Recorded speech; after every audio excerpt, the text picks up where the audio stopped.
Thank you, Ambassador Crocker. You see no strategy, but I see a strategy working with coalition partners and local partners like the Kurdish forces and the Syrian Arabs to deal with the ground issue, which has resulted in about 25% of the area that ISIL covered having been recovered.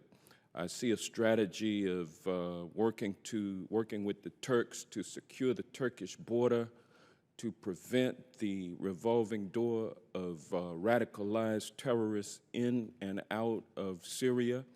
I see a strategy of working to cut off ISIL's financing. I see a strategy of working to disrupt and expose the messaging that ISIL uses to radicalize and recruit terrorists. I see a strategy of working to stabilize the areas that have been liberated from ISIL control. I see addressing the issue of air power for the last year in both Iraq and Afghanistan and Syria. That's a strategy.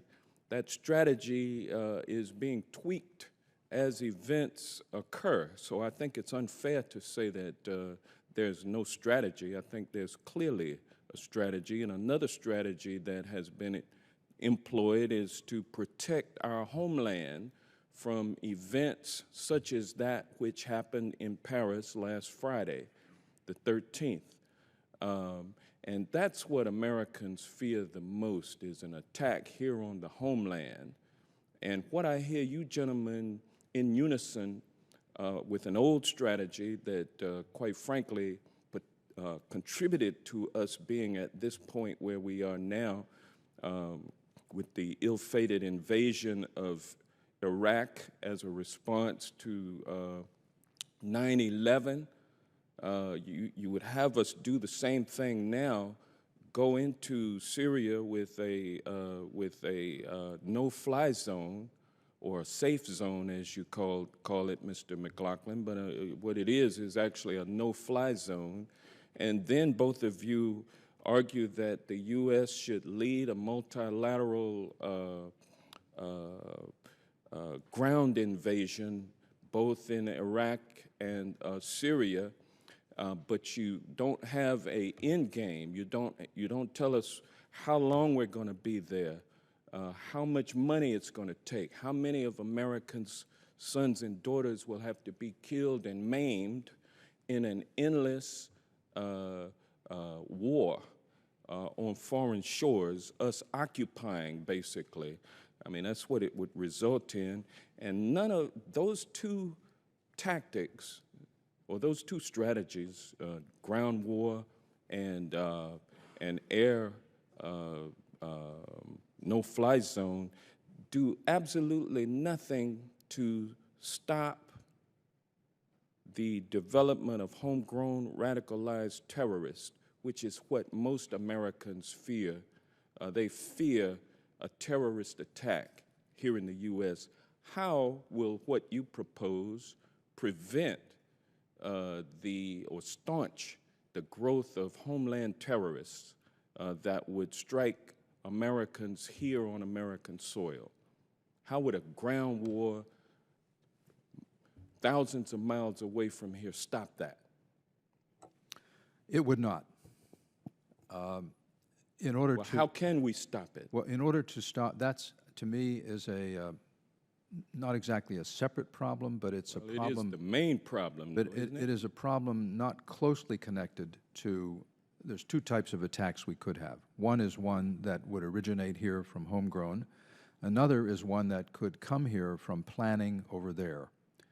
Well, how will a ground invasion over there stop that? I don't think either one of us are arguing for a ground invasion. Well, I've heard you say you want to lead, you want the U.S. to lead, and you want us to lead a multinational force to occupy, to basically go in and take and hold land. That's what I've heard both of you say throughout this hearing, and I think I'm the last congressman to ask a question. The way I would That's all I've heard. put it And a is, lot of blaming of President Obama and his team for what is happening now on the world stage. That's all I've heard. you know, before we came in here, Ambassador Crocker and I were talking on the side here, and one of the points we made to each other was, having been in government, we recognize that government is very hard. It's very hard to do what any of the stuff we're talking about here. And I know that the President has a logical approach here. I would call it contain and strangle, if I were giving it a name. I think what we're all struggling with is Paris happened, despite that. And I don't see anything we've said as being inordinately critical of the President. What we're saying basically is what we're doing now adequate to prevent further incidents like that, and particularly here?